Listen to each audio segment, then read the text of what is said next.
Hi there, and welcome back to the Energy Flux podcast.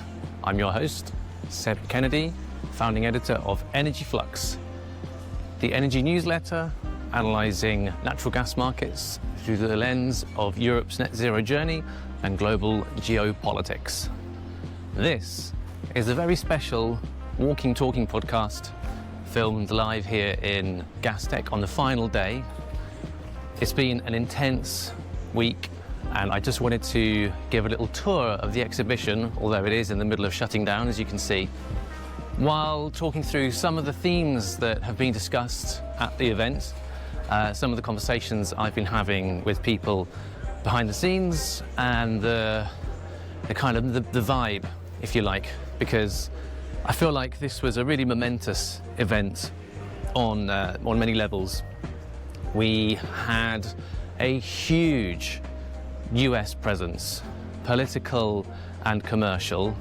There was so much floor space taken up by the US LNG crowd, and a lot of that floor space used to be taken up by Gazprom and the Russian contingent. Instead, we had the likes of Next Decade and Cheniere and Venture Global with these massive pavilions, which I'm going to see if I can show you if I walk over to the other hall here. And we had not one, but two American Secretaries of State. We had Doug Burgum, the US Secretary of the Department of the Interior, and Chris Wright, the US Energy Secretary, on stage doing a kind of double whammy, if you like. They did a press conference where they took questions from the press. They sort of tag-teamed all of the kind of most difficult questions, if you like. They were very much prepared, and I'll talk a little bit about some of the things they said. Of course, there was just this enormous push to sell US LNG into Europe, and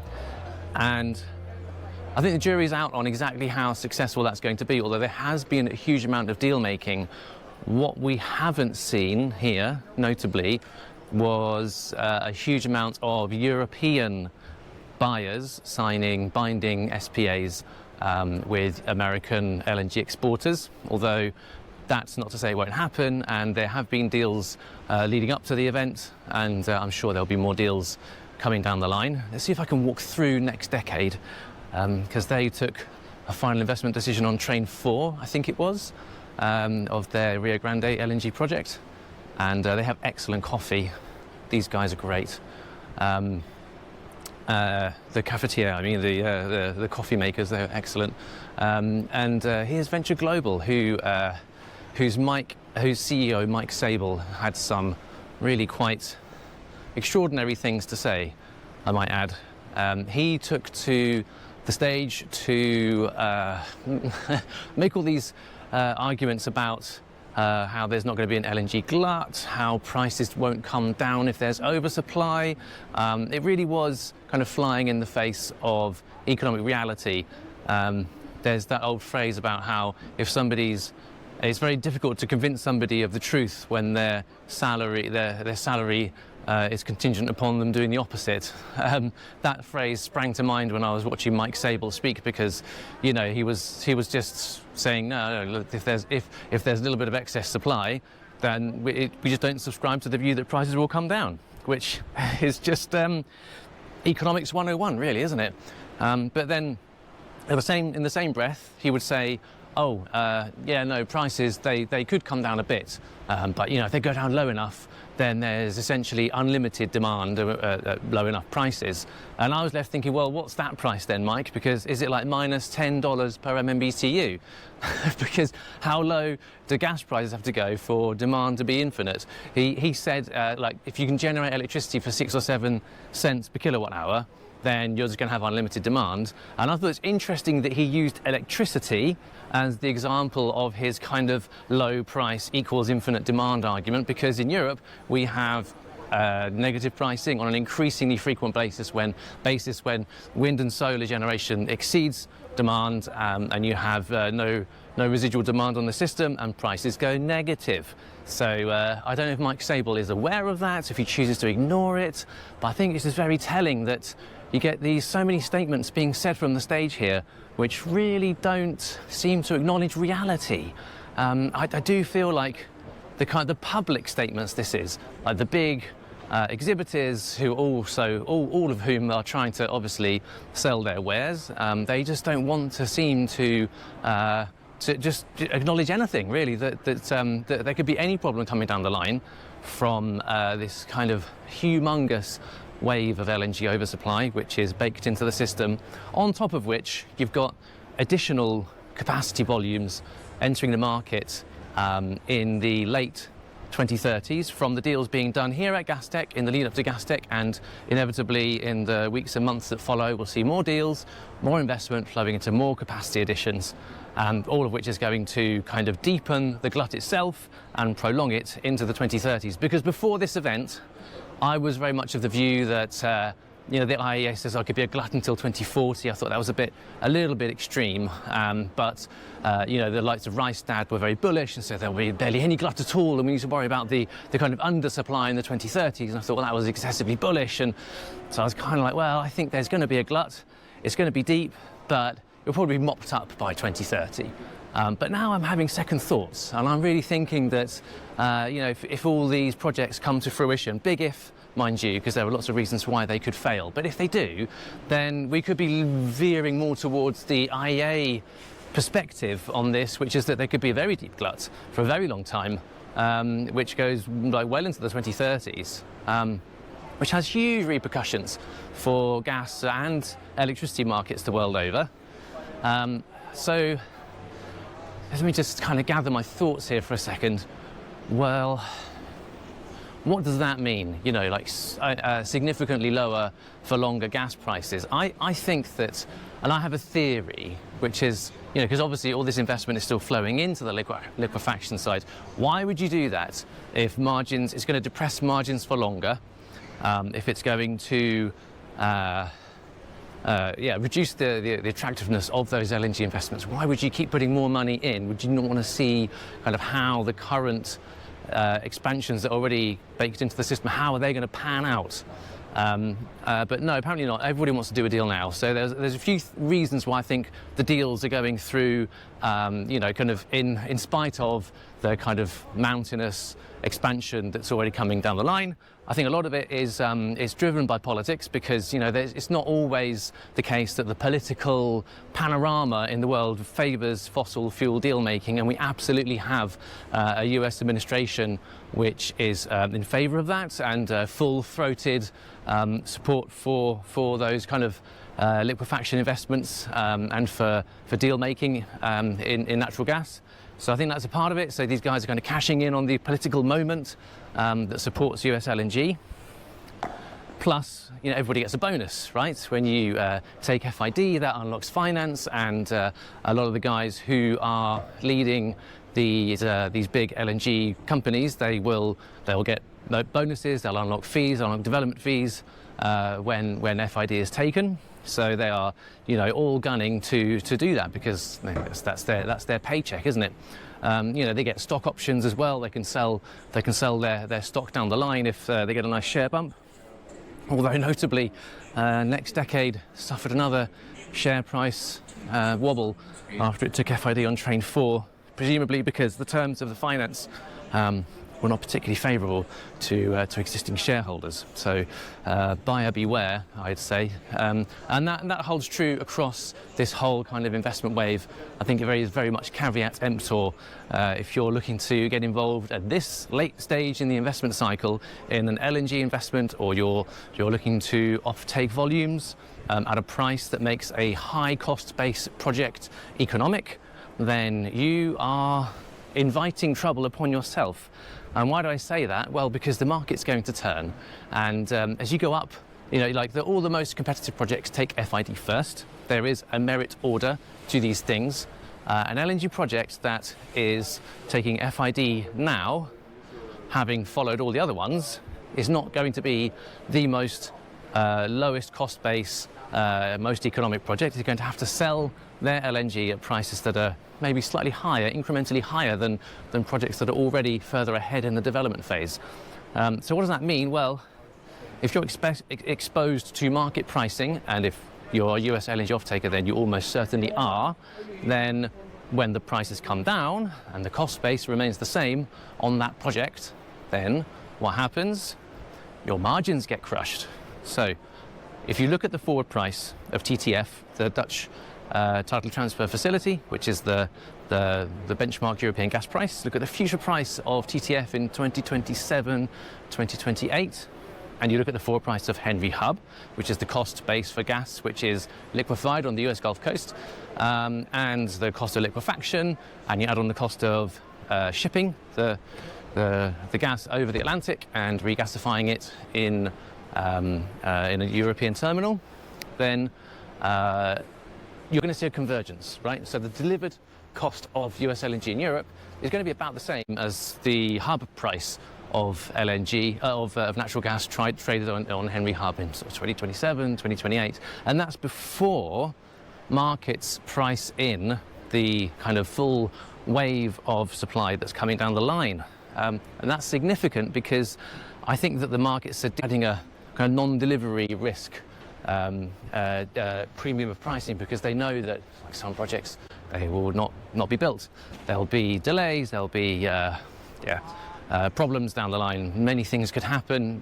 Cost inflation was actually one of the themes discussed in some of the sessions, and I think even Venture Global mentioned that as an issue, that the cost of raw materials is going up, and if you have a project that's only marginally profitable and then your cost base doubles, which we saw post-COVID with like wind farms and LNG projects, and all sorts of commodities became more expensive and building stuff became more expensive, and that's still a problem. Inflation is a problem, so if you have more expensive materials, and plus there could be a labour shortage on the US Gulf Coast, so it can be difficult to marshal the number of workers into building these projects when they need to be built. So there are those constraints upon construction and things that can drive up the cost base. But if you're taking gas that's has a very high cost base, and then you're able to sell it above market rates, then you might find that these cargoes are going to be unprofitable. You take the cargo at a certain price, you want to sell it into an end market.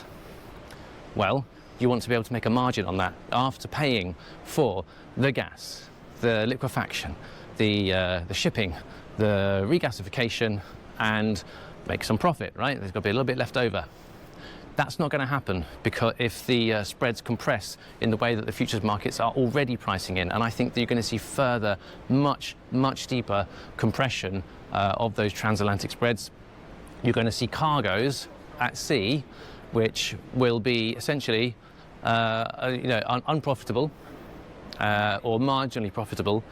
And in the past, there have been times when you can sort of float a cargo from, say, August until October and benefit from an uptick in winter pricing. That's like playing the time spread, using an LNG vessel as floating storage to capture higher prices in higher demand periods. I think that play is going to be really tricky, because if the spreads are flat, and we've already seen very flat spreads, seasonal spreads in recent years, and I think that's going to continue, then you're going to have an LNG vessel sitting out like in the Bay of Biscay, boiling off, because that's what it does. LNG boils off. It needs to be recaptured, reliquefied, and used for propulsion or put back into the cryogenic tank. But if you're kind of boiling off value for weeks or months at a time, there's no play to be had there. If the spreads are flat, you can't get a higher price. So you're going to see, I predict, we are going to see distressed LNG cargoes at sea in the depths of the glut. Cargoes that simply can't be resold for a profit. And so you've got to ask the question, what's going to happen to pricing? And I think the really important price to keep an eye on is not just the TTF itself, but also the price of LNG on the water, because that's where the glut is going to occur, on the water. Like TTF is important, and it is a reference, and it will come down with excess LNG production, but there will be, once there's kind of more LNG on the water than there is now, you're going to see competition for regasification slots in Europe. And when that happens, then not every vessel will be able to dock. So where's the pinch point on the regas? The regas terminals will be happy because they'll be having very high utilization rates, they'll be earning lots of money, but the LNG vessels themselves at sea that can't dock or have to wait, they're going to be like kind of burning off value, and you're going to see some distressed pricing there. Where will we see that manifest? In the Northwest Europe LNG price. So there is actually a different price for LNG in Northwest Europe compared to TTF. It's very closely correlated, especially when there's kind of excess regas capacity, then the price of LNG on the water is very similar to the price of TTF. But I think you're going to see a big dislocation between the two, because if the regas terminals are full, and there's more LNG on the water that can actually get through the regasification bottleneck, then the price of LNG on the water will fall.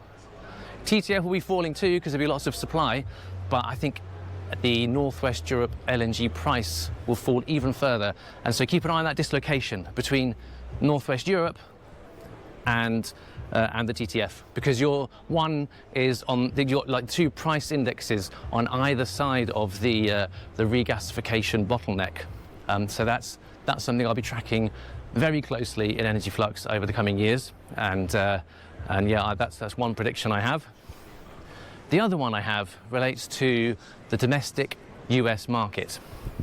Now, this kind of comes back to the political question and the duo of Wright and Burgum who stood in front of the press conference yesterday, and one of the questions was along the lines of, and this is a question I've been asking myself for many years, what are you politicians going to say to your MAGA base, the Make America Great Again, America First patriots, right, who don't want to give away American value to help overseas allies? They want everything for America, America first.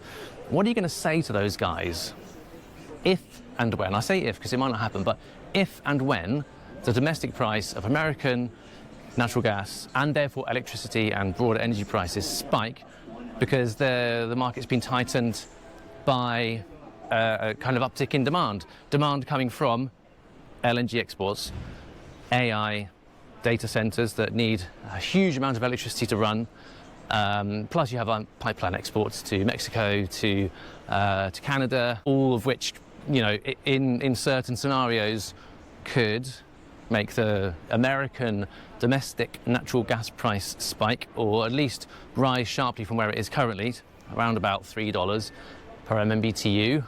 If that doubles up to sort of 5, 6, then that's going to manifest in much higher retail prices. And retail prices have already been rising for a long time for households and industrial consumers.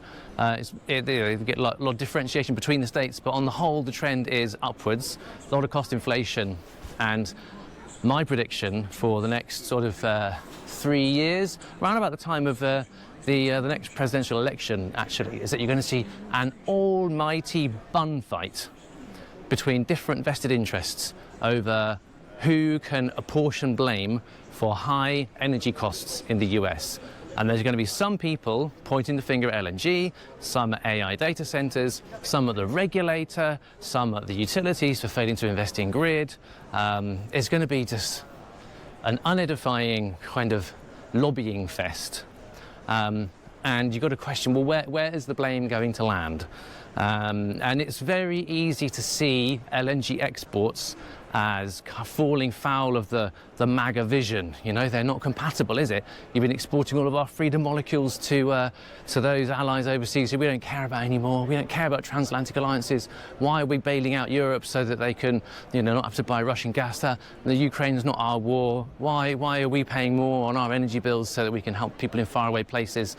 It's going to be hard for presumably J.D. Vance, who will run to replace Trump, to kind of appease the MAGA core if he's seen as having kind of screwed them over basically by making their energy much more expensive, or making industrial output less competitive with higher energy costs, and therefore resulting in layoffs, combined of course with the Trump administration's insane tariff policy, its trade policy, all these things that it's done to essentially reduce the standing and competitiveness of America Inc. on the global stage. So they have all these things to answer for. So I think there's a kind of political warning or risk attached to the US LNG export bonanza, because it really is a bonanza. It's just this absolutely massive supply wave coming down the line. So yeah, you've got the domestic American gas price question, and then there's the kind of price dislocation of like distressed cargoes on the water. Well, I think if push comes to shove, if the domestic American market becomes really hot, really overheated, then what's going to happen? I don't think it matters who is in the White House. If it means that they're going to be fighting fires at home and it will improve their popularity, then any president will simply issue an executive order and reduce or even cap US LNG exports, because that is kind of very low on the domestic priority pecking order, isn't it really? And if you bear in mind that the contracts that support US LNG are take or pay contracts, then you might actually find that the investors in the plants themselves might be protected from executive order, decree limiting the exports of US LNG to overseas customers. Because if they can say, well, look, to their buyers, that is, they can say, look, you're still on the hook for your liquefaction fee, then they're still making their money, and the customers are the ones that lose out. So the off-takers of US LNG, many of whom will be European utilities suppliers, maybe even industrial companies, are paying for gas that they cannot lift, but which would have been profitable potentially. That would be a real disaster for US LNG off-takers, and you've got to ask if they're exposing themselves to that risk, that kind of political, economic risk, by sort of going long on US LNG at this stage in the market. Remains to be seen. There's a big debate about the lower 48 states, their ability to increase production from the shale gas fields of the Permian Basin and other shale plays. The Energy Secretary Chris Wright was just categorical that there's no geological risk associated with the upstream. The shale production is essentially infinite, and that when there's demand, there is investment into the upstream and more gas comes, and we're so innovative and you can squeeze more energy out of every single square metre of shale resource. And he might be right. We'll see. But the decline rates on shale fields and some of the kind of mood music coming out of the upstream crowd in the shale patch doesn't always support that view. History is on Chris Wright's side. I mean, the shale boom has just changed the world. It changed the world, it changed Europe, it changed America, it changed the whole energy system. So you can't discount human innovation. So I'm cautious, but cautious not to be overly cautious, if you like. But at the same time, the decline rates concern me, and I think that the sheer volume of feed gas that's needed to feed these greenfield LNG projects is such that, is it going to be there? Is the feed gas going to be there, and if so, at what price? Because if all the prime acreage has been drilled out, then again you're looking at merit order economics, the merit order of natural gas coming out of the ground, being drilled out from second or third tier shale acreage. It might not be as cheap as it is currently, because let's just think back to the history of LNG, right? Think about the history of LNG. What was it used for originally? Well, often there was a lot of trapped gas, so associated gas coming out of the ground with oil. What do we do with it? Flare it off. LNG came along, was actually a big solution to flaring originally. So like places like Nigeria, which Nigeria still flares a lot of gas, let's be clear. But they did reduce their flaring from an even higher level by using LNG, producing LNG with it.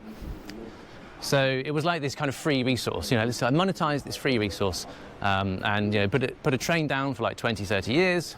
When the oil field depletes, then the gas runs out, and that's fine. We just pack up, we made our money, the infrastructure did its job, and we exported LNG rather than flaring off all of that gas. So it's it's an improvement on a very bad situation. But the LNG projects that are being developed now are different. These are not LNG projects that are tapping into a kind of discrete resource. They are requiring additional gas. Some of them will just draw gas out the grid, pay the going rate on Henry Hub, or they might have some sort of supply agreement with an upstream producer, but it's not integrated to the plant.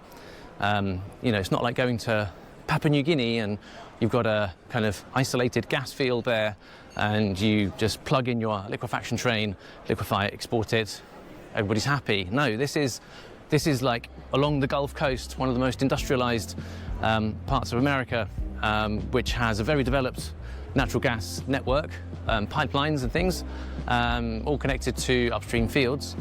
But it's like, how much of this liquefaction capacity is going to be in competition with other uses of that gas, like basically drawing gas out of the gas grid?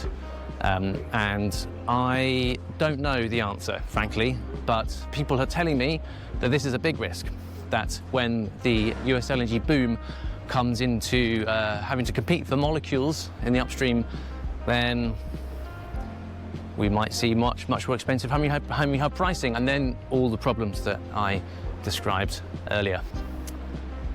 So that's the way I see the LNG trends unfolding over the coming years. Those are some of the themes I picked up from coming to Gastech.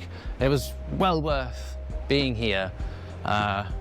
It was an intense week of networking and chatting and long conversations with very knowledgeable people, and kind of drifting in and out of conference sessions that were very interesting. And of course I got to present myself. I'll do a separate episode about my presentation. I'll share my slides and talk more about those themes, which are quite separate to the kind of whole LNG outlook which I've just given. But yeah, like presenting at Gastech was a real buzz. It was a real buzz. I was very nervous, but I think it went all right, and I think it went very well. It went very well, and I got lots of compliments afterwards, and I even met some of my subscribers, which was brilliant. And I must do more of that. I must meet more of the Energy Flux readers, because there are so many interesting, diverse, intelligent people who read it, and who engage with me and help me with my knowledge of this industry. So but shout out to all of the Energy Flux people who are here at Gastech and who came up to say hi. Thank you guys. Yeah, let's just keep going, keep watching these markets. It's going to get very, very interesting over the coming years. Right, I think we're going to call it a day. Gastech's calling it a day. Everything's being taken down. I've got a flight to catch. Thank you for listening and watching, and I'll see you soon.